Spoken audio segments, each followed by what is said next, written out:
In developing news tonight, 40 felony arrests and 10 firearms off the streets of Fresno after a multi-agency gang operation.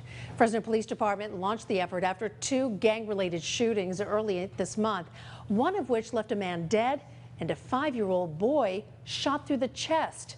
CBS 47's Megan Roop joins us live outside the Fresno County Jail. And Megan, a massive endeavor. Now more work begins. Right, Catherine. It starts with placing all those who've been arrested here at the Fresno County Jail. How long they stay in or whether they stay in at all depends on even more factors.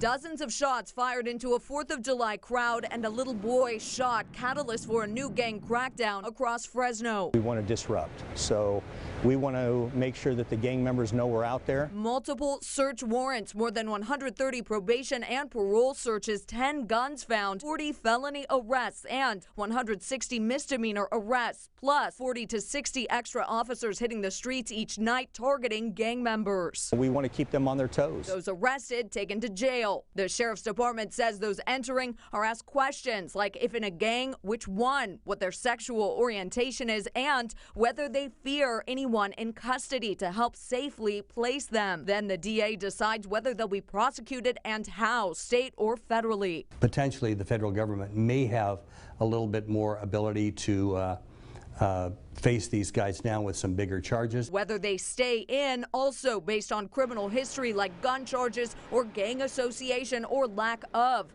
Fresno defense attorney David Mugridge says an old court order limits how many can be kept in custody. What they do is they take the most violent, the most serious cases, and they hold on to them. Fresno police say the operations have a quieting effect on the streets and promise to use them whenever there are rampages. We will continue to keep up the enforcement and use a very direct approach with these gang members.